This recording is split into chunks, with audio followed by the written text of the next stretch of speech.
دې ځای پورې دوی یو الزام ولګاو. الزام داو چې دوی سلیمان علیه السلام ته ساحر وی او ته کافر وی.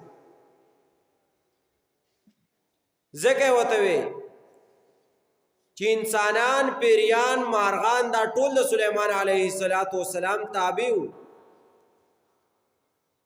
نو په دغه وخت کې د خلکو سحر شروع کو، د سحر څخه چرچا وا، جادو به کو. نو سلیمان علیه السلام دا خلک راټینګ کو، د ساحرانو گرفتار کړو او د دوی دا کتابونه چې ودی د خپل تخت لاندې خښ کړو چې دوی بیا راونه باسي. نو چې کله سلیمان علیه السلام وفات شو، نو دوی راغون شو، یو کس ول راغی د انسان په شکل کې، شیطانو. وی چې تاسو ته پدره چې سلیمان علیه السلام څنګه بادشاہ؟ هغه یاد لري چې لکه مونږ ته څه پته چې څنګه بادشاہ شو. لکه هغه وخت کې خو وټونه ونه او پای وخت کې دا د پښتنو دا جرګیم نه چې دا یو بم مشري. هغه الله غلا نبوت ورکړه او بادشاہي ول ورکړې و، هغه د بارې نه. لیکن شیطان وته وی تاسو ته کپته نه نو واورای.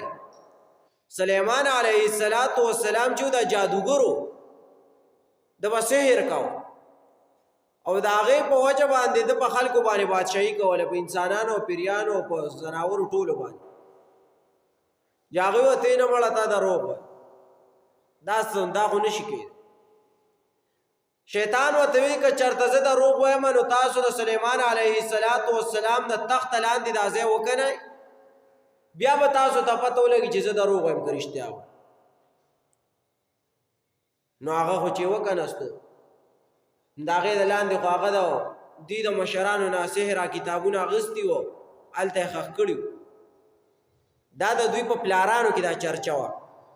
بیا د دوی دا مشران مړو چې دا سحر په چا کې وا ختم شوي، لیکن د دوی بچی را رسېدلي وو. نو دوی ته خو پته نه وه چې دا د سیسټم و مخکې. نو شیطان ورته بیا را تازه کو، وی دا سلیمان علیه السلام چې بادشاہي کوله هغه دا وه، دا شروع کوي، بیا به سحر شروع.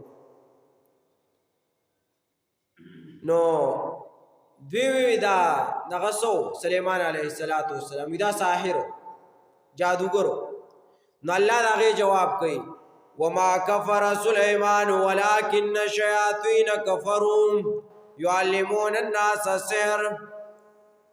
ګوره کفر نو کړه سلیمان علیه السلام. د کفر باندې یو سوال بیا راځي، اعتراض راځي چې دوی خو ته نسبت د کفر نه دی کړی چې دا کافرو. سلیمان علیه السلام دوی خو داسې وي چې ساحرو. د هغې یو جواب دا واوره چې دوی چې د کم سحر نسبت سلیمان علیه السلام ته کړی دغه سحر کفر و. نو الړي چې سړی یو کار کوي هغه کفر نو هغه سره کافر ګرځي. یو خبره ده.